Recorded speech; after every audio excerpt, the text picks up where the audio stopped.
Welcome, everybody, to the ShopNotes Podcast. I'm your host, Phil Huber. I'm joined today by John Doyle and Logan Whitmer. The ShopNotes Podcast is a weekly woodworking podcast where we talk about the projects that we're working on or tool-related topic and what we can do better in our own woodworking. Today's episode is all about opportunistic woodworking, and it is weather-related. So thanks for listening. This episode of the ShopNotes Podcast is brought to you by Woodsmith Magazine. Woodsmith Magazine has been the trusted source for all your woodworking information for over 40 years. From tips and techniques to furniture projects to shop projects, you'll find it all at Woodsmith Magazine. Subscribe today at woodsmith.com. All right. Now, I say in the intro that we're a weekly podcast, but last week we weren't as weekly. No.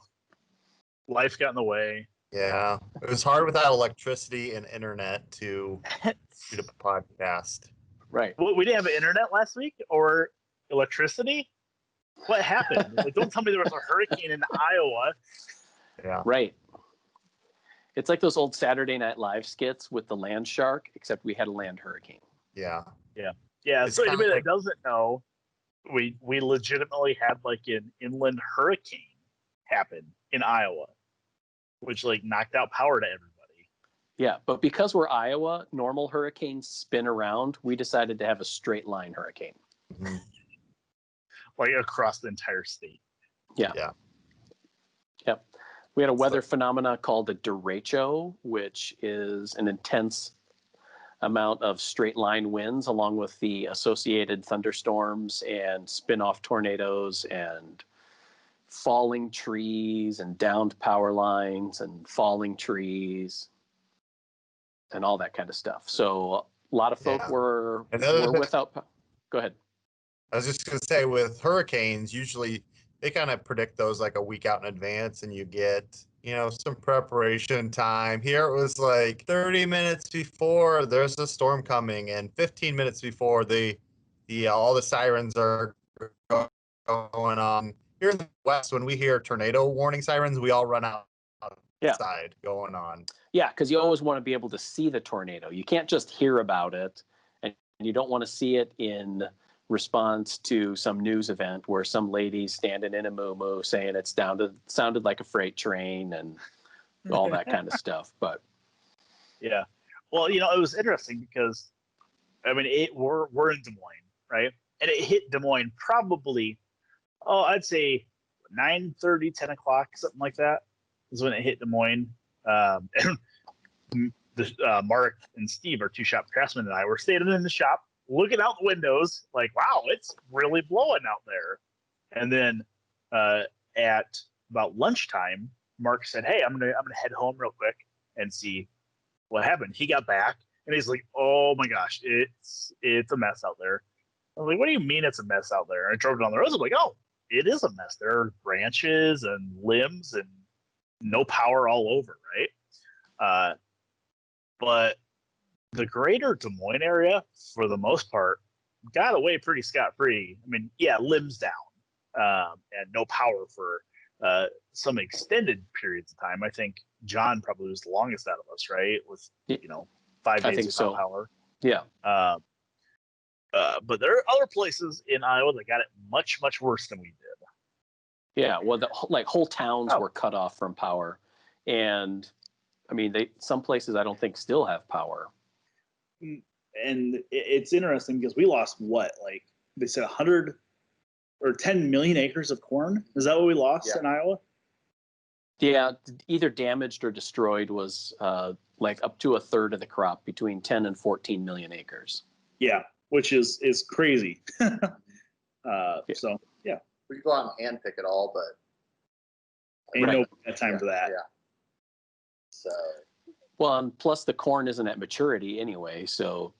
Yeah. Right. Get those baby corn, baby ears. The little baby ears. For stir fry. I don't think that works, but. I don't think so. No. So where this intersects with woodworking is, and it was something that we were talking about a little earlier today, is being able to I don't want to say take advantage, because a lot of people lost power and groceries, and schools are damaged and people are already hurting and out of work. But there is an element of being able to, in this case and in other cases, of being able to kind of take what you get and make something from it. So, for example, Logan, in your recent sawmilling craze, Yep. you're able to find some extra material.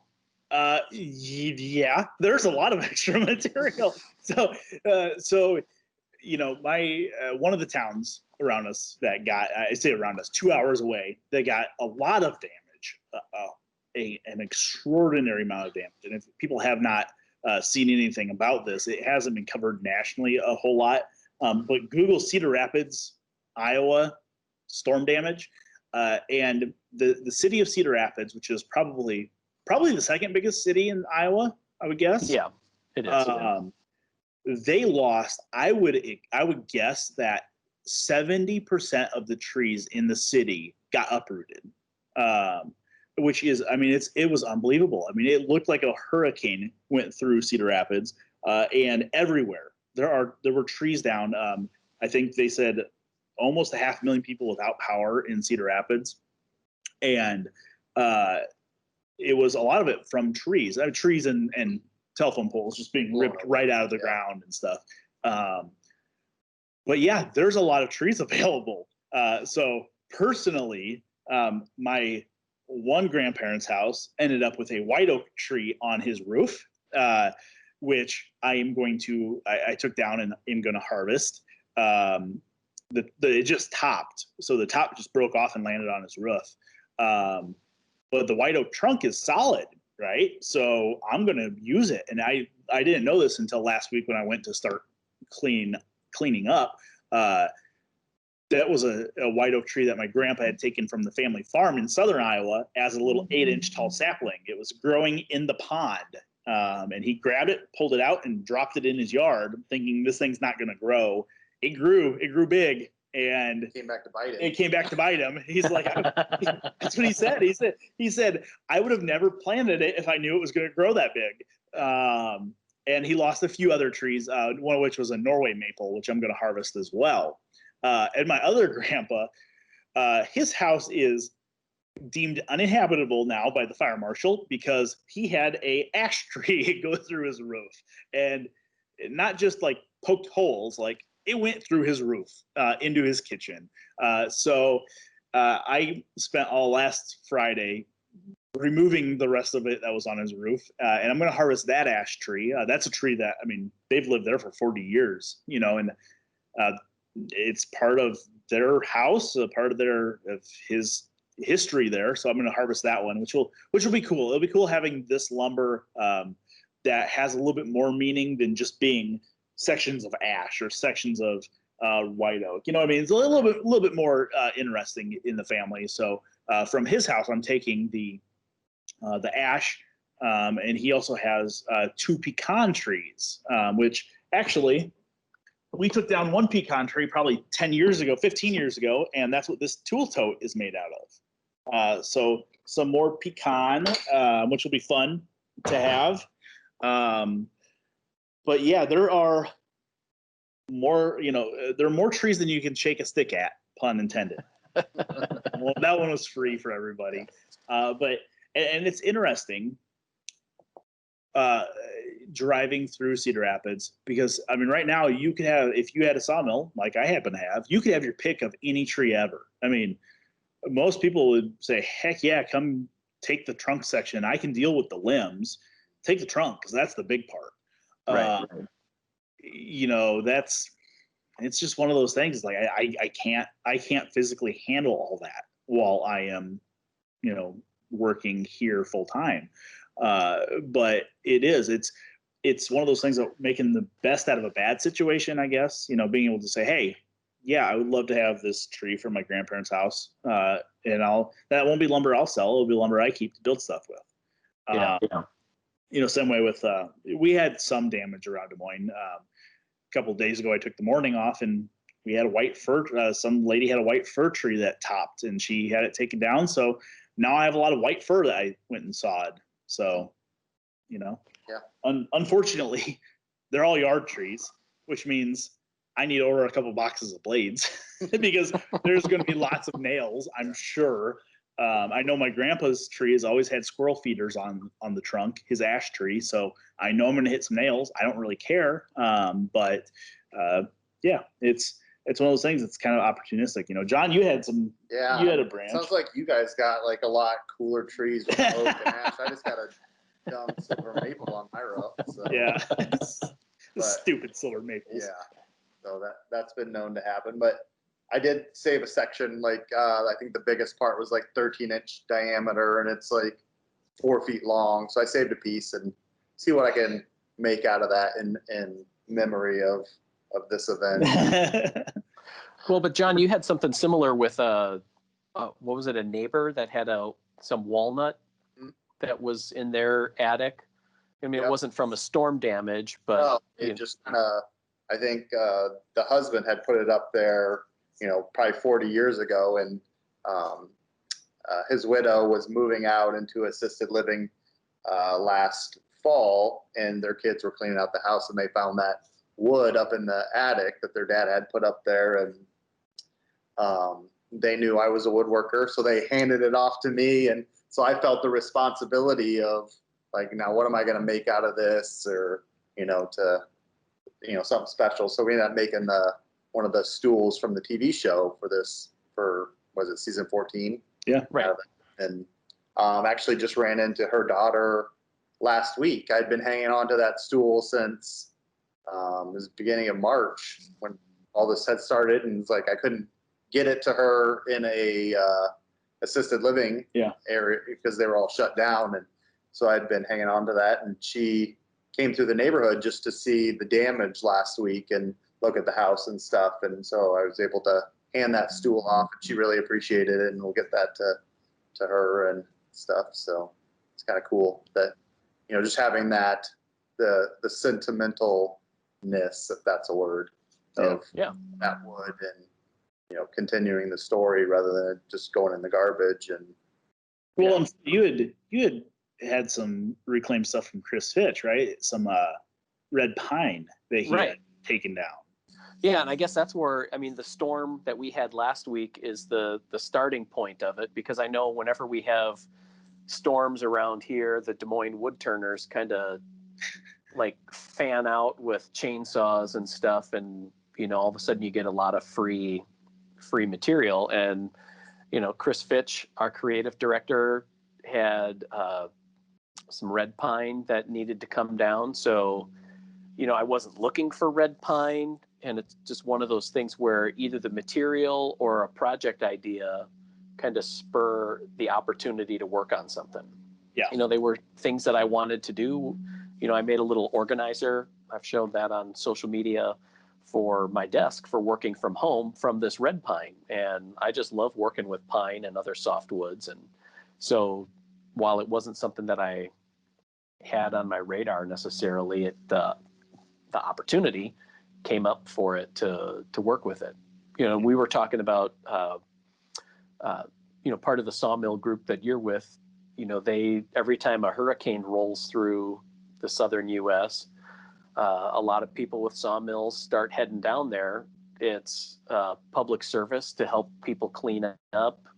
It's preventing a lot of this wood from just getting ground up and turned to mulch or just burned in big heaps or something like that.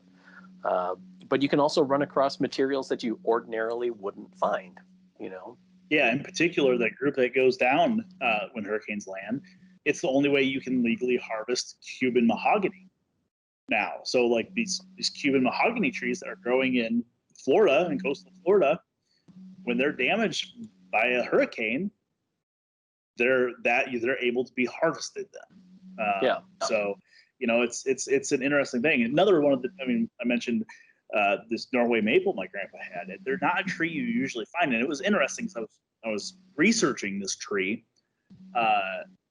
because Norway maple is not something we run across a lot. There's a lot of them planted, but they're a pretty hardy tree. They're fairly slow growing, so they don't get real big yet. They haven't gotten big yet, and they haven't started to be damaged. But my investigation into it, I guess they were the preferred wood for Stradivarius to make violin backs. So it's like, oh, that's actually really cool. They're not considered a hard maple. They're not considered a soft maple. They're a weird, ambiguous in between. But Stradivarius used them in his guitar or in his violin backs. So one of our maybe his guitars too. Maybe his guitars. Who knows? That's a rare Stradivarius. Is the Stradivarius. Especially the electric one. Yeah. But one of our coworkers, Brian, he's made some guitars and he's working on them still. So I said, hey, I'm going to cut up this red maple or this Norway maple. Supposedly, legend has it Stradivarius used it for his soundboards. Do you want some? And he said, yeah, heck yeah. I said, oh great, you have to help me unload it when I get it back to my house. Sucker. I don't think he's using them anymore. No, I don't think he is. He used to. He doesn't use. Yeah, Stradivarius doesn't use them anymore. Electric Stradivarius. That's John's 80s synth band name, right? Yes. But yeah, I mean, hey, when a natural disaster occurs like this, make the most of it. Make some bowls out of it. Yeah. Oh yeah, and I guess I was, when you start connecting the dots on that too, you had mentioned about the ash tree going down. Well, the northeastern part of the U.S. is battling emerald ash borer. Yeah. So there's a lot of damaged trees that have to come down. There's a lot of places that are being proactive and taking ash trees down to kind of slow the spread. So depending on the tree and the material, there's a lot you can do with ash, whether you're pounding out small ones for splints for baskets and things like that, or carving or turning or whatever. Yeah. And it's interesting because that's a lot of what I've been getting from arborists lately are ash trees, because I mean, that's exactly what happened to most of them in Cedar Rapids. I would guess probably this is completely based on me driving around Cedar Rapids doing cleanup work. I would guess that about 50% of the trees that went down were ash. Sure. And I think a lot of that's probably because they were damaged by the ash borer. So the arborists right now are bringing me a lot of ash trees. So yeah, right now I have a plethora of sawn ash drying in my yard. But again, this is one that I won't sell then. But it doesn't have to necessarily be a natural disaster to make the most of it. Whether it's a tree that's getting taken down, maybe your neighbor just hates that apple tree because him and his wife are too old to get out and pick apples anymore, and he just wants it gone so he doesn't have to clean them up. Great. That's a good opportunity to save some of that wood and get something that's a little different. I was actually looking forward to. I told you guys the day before I went down there. That one of the trees that was down on my grandpa's property was an eastern redbud, which there's quite a few of those around, and they split and they just don't last very long. This one had gotten fairly large, and I was going to grab a couple of bulb lengths out of it, but somebody happened to come along and help with a chainsaw before I got there, so it was gone, which is okay. I mean, I'm not going to be wood greedy by any means, so that's all right. But But like you're talking about say a neighbor's apple tree, you don't have to save the whole tree. No, not at all. A log, because I know Phil has made like saw handles out of small, crotch or figured wood. So if you can just even save a piece of it and use it that way, tool handles and projects, boxes, that kind of thing. And I actually have a seminar coming up for our online seminars we do every month. It's in I think it's in maybe 2 or 3 months, but I have a seminar on using found wood. And that's one of the things we'll discuss is, hey, you don't have to have a sawmill to save some of this stuff. Right. I mean, get yourself a decent chainsaw and a bandsaw, and you can save a lot of it. So we'll talk about some of that during the seminar. So yeah. So, and I think of other people who, like John said too, turners or carvers or whatever, finding something unusual in a firewood pile, or for sure, that it sparks the idea for a beautiful project that you can just kind of come up with, even though, your project list for the year includes a bunch of other stuff, when you run across something, the opportunity is too good to pass up, and you just want to make the most of it. Yeah, for sure. Like this little infill plan that I was working on for this last issue, that has Apple in it from one of our previous editors, Randy Maxey. Right. This was from his house, I believe. I got this from you, Phil. I mean, it was just something that was saved. I mean, I'm glad somebody thought, hey, I'm going to grab that instead of throwing it into the smoker, even though it would be delicious. Right. I'm glad somebody saved it. And, we did I did a stabilizing article probably about a year ago on stabilizing wood. And a lot of that spalted maple and spalted walnut literally came out of my firewood pile, So just got to be willing to dig through it and make a mess. You got some, was it redwood posts? Yeah. From a playground or something? Yeah. Or down a playground? Yeah. I've gotten projects out of that. Yeah. I've gotten some redwood from a playground here, or it was a school here in town. And then I also got some from my brother was doing, he worked for a roofing company that had the contracts to do like the Menards roofs in the U.S. So they would drive all over the U.S. doing these Menards roofs. And one of them had a redwood water cask on top of it that they had tear off. So he brought me some of that too. So it's just kind of a fun. We don't see redwood in Iowa. Oddly enough. Yeah. Yeah, I know, right? We have so many redwood trees, but we don't see many of it. That's it's one of those things. And I asked you, Phil, if it was just me, or when you go somewhere, do you have like this weird desire to bring home wood from that place? Like it's like everywhere you go in the U.S. has different native species. So you go down to the Southwest, it's like, oh, you could grab some mesquite or some desert ironwood or whatever. So just super, super interesting. Yeah, I know a few years ago, I was invited to speak at a conference put out by a group called By Western Hands. Yeah. And they're a group trying to promote craftspeople in a variety of medium out in the Northern Rockies region. And what I learned when I was out there, so it was in Cody, Wyoming, which is a beautiful, amazing part of the country. And they have a phenomena out there where, and I remember, I think it's lodgepole pine, that above like 9,000 feet or something like that will develop these burls that wrap all the way around the tree. So it totally encompasses the tree. It's like seeing an olive on a toothpick on the tree. And there was a style of furniture. There was a guy by the name of, let me get his book here real quick.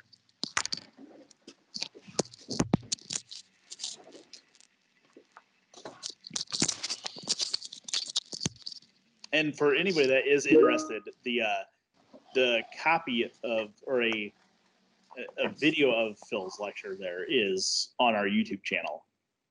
So yeah. So is a guy named, for those of you who are watching the video, this Thomas Molesworth was a Western style designer, kind of popularized a style of furniture that incorporated those burls into his furniture projects. So, again, taking something that you would normally think of, or a lot of woodworkers would think of as a defect in the tree, and emphasizing it and creating furniture and other pieces that now are rooted to a place. So you have, and I think what's kind of cool too, and maybe it's because just I'm a weirdo sentimentalist, but if the projects that you make are beautiful and enjoyable to other people, that's one level of satisfaction in woodworking that I have. Another level of satisfaction is the process of making it. I just love making stuff, even though I probably don't have any room for it in my house. And then a third level is if you can attach or find a story that goes with it, that the material came from this person or was tied to a specific event or whatever, that enriches the whole process. Yeah.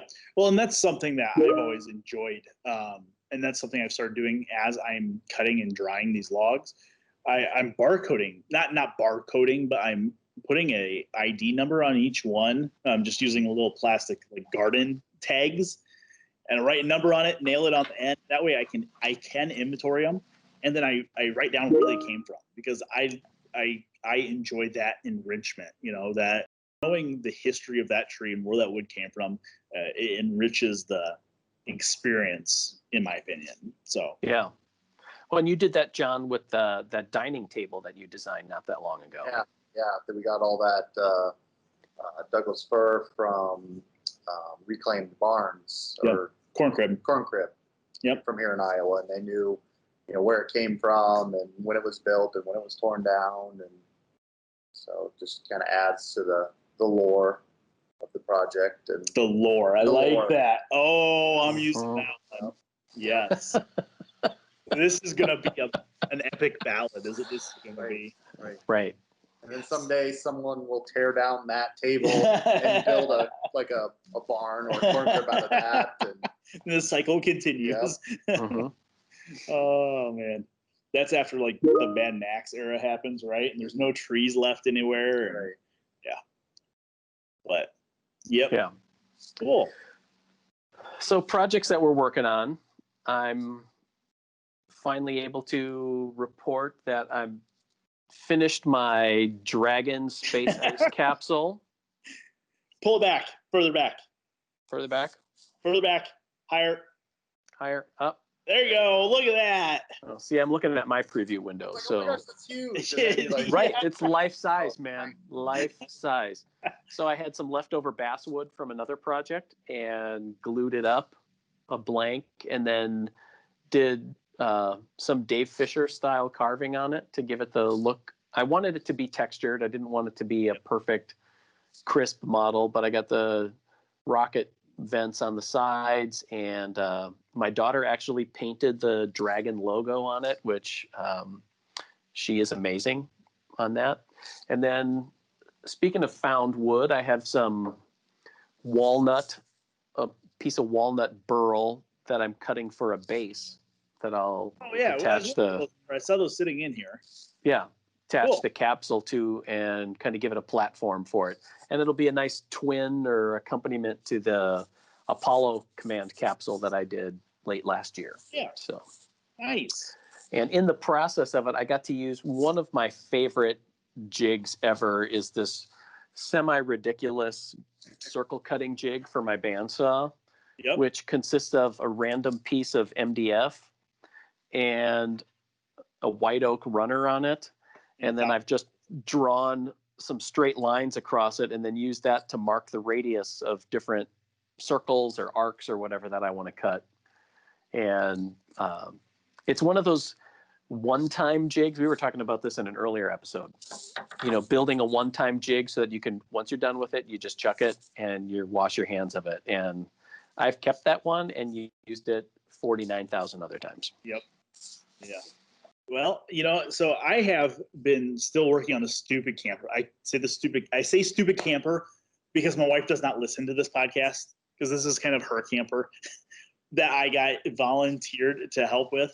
But I was telling you guys earlier today in the shop, I had to replace some sections of walls in it that were water damaged. And I think I mentioned how I enjoy working on it because it's like there's no rules. It's like every janky thing I've ever wanted to do, and that is finishing a basement or building a house, I can do it in the camper. It's not like I'm cutting corners, but it's just like it's a camper. It's not a house. So like the walls in the camper are made out of like 1/4 inch thick, like CDX plywood. I mean, it's just the lightest weight stuff you can get it has to be, right? But I replaced some sections that were damaged and I bondoed the joints, and it looked terrible. But I'm like, we're covering it. Our plan was to cover it with wallpaper and then paint it, right? And the wallpaper just gives it the same texture as the walls that were there previously. And then when you paint it with a heavy nap roller, it kind of blends everything together. And my wife and I stayed up late last night putting wallpaper over all my Bondo joints. Holy crap, it looks amazing. Like I told her, I was like, we should order 18 more rolls of wallpaper and just wallpaper the entire thing, because you can't tell that there was ever a joint there. It feels smooth, even though when it was Bondo, it was like old wallpaper, pink Bondo, and then plywood. you don't have any of that once the wallpaper's on. So it's super amazing. So yeah, that sawing, doing a lot of sawing, fir. We talked about the white fir tree earlier. I don't think I'm going to get the sawmill Cedar Rapids this weekend. I think we have a lot more cleanup to do. I think the city's going to have to pick up the brush so I can actually get the sawmill into a backyard, because there's just, it looks like walls of brush along every road in Cedar Rapids right now. But I did get this guy. So I recently had to put one of my dogs down, and I asked a friend of mine, Jimmy Clues, to turn me a urn. So he turned this little figured maple urn for her ashes. So a little ebony top and ebony foot on it. So very cool little hollow form that I think is very fitting for a cool little dog. So I was pretty excited to get this yesterday. It turned out beautiful. I'll see if I can get some better photos to go on the show notes page of it. But it turned out amazing. I'm super thankful that he turned that for me. So yeah, this weekend's just going to be more chainsaw work, clean up, trying to get logs to where I can get to them. So, and trying to get them out of houses. That's the biggest thing. Right. How are you, John? Well, it's kind of funny. Speaking of the recent weather phenomenon, you guys know I started this playhouse back in May or June. Or it's whatever. gone. He has to start over. Yeah, that was like untouched. That's how great of a builder I am. Because there was like so many sheds and playhouses blown over, but mine immaculate, no shingles blown off of that. It was like perfect. But the last stuff I had was like some trim work, and then on the railing it had some like pickets, kind of covering up the railing. And I just had never went and got those. I mean, I've been ready for that for like 2 months. And earlier this week I was picking up some stuff at Menards. I was like, oh, I should grab those fence pickets and finish that up. And they're like, looking at our inventory, we were like -99 on the fence pickets. I was like, yeah, these fences blew away. So did they? A while before I get that. Were they like writing IOUs for the pickets or something? Like, geez. So maybe we should be like, making fence pickets with all these the lumber we have laying around. Well, yeah, it's funny because they said in Cedar Rapids, everybody else, almost every house has some sort of repair that needs done in Cedar Rapids. Like most of them are roofs and roofs and siding. And they told us when we were talking to some contractors, because of the insurance things, it has to be a licensed contractor that does it. They said the contractors were estimating it would be a year before they'd have enough shingle supply to roof all the roofs. And you said the same thing when you were in Menards. Like roofing nails were non-existent, and we didn't even get hit that bad. I had that limb fall on my house, and it broke off all of the plastic vents off the top and some shingle damage. So I was like, oh, I better go replace those vents because I got a big hole there. So I went and got the vents, and no roofing nails, one tube of black roofing caulk or whatever. Yeah. So I was saving all of the nails that I put on the roof. And I had one, like a little bit of coil from a roofing nailer. So I'm like trimming all the wire off of that to harvest the nails. And so it's tough time. I probably have a box of roofing nails at home. I'll trade you for toilet paper. Yeah. Okay. No, I need to hang on to that. Okay. It's like, Dr. Pepper, because I heard that's the next thing. Yeah, it's like where we have national coin shortage. We went through toilet paper. Yeah. Building materials. Dr. Pepper now. Dr. Pepper.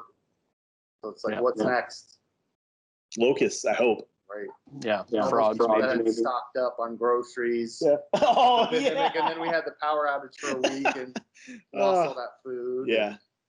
So. I'll tell you what. I did get some prime cuts of meat out of my grandpa's freezer. Like, since he had no power, he's like, you know what? You better go raid the freezer. So I got like I think 2 prime ribs, a bunch of baby back ribs, some like artesian smoked bacon. Mm-hmm. It was pretty nice. That was my payment for getting an ash tree out of his house. Out of his kitchen? Yeah. So I thought it was fair. Yep. Yeah. All right, thanks everybody for joining us for this episode of the ShopNotes Podcast. We'd love to hear any kind of opportunistic woodworking that you've done or enjoy when the opportunity strikes. You can email us Woodsmith at woodsmith.com. Check us out on social media, Facebook and Instagram. And if you want to see what we've been talking about on today's episode, the podcast is also shown on our YouTube channel. Thanks, and we'll see you again next time for the ShopNotes Podcast. This episode of the ShopNotes Podcast is brought to you by Woodsmith Plans. You'll find nearly 1,000 plans covering everything that you'd want to build, from furniture projects to gift projects, kitchen accessories, workshop projects and jigs, and more. Find your next project at woodsmithplans.com.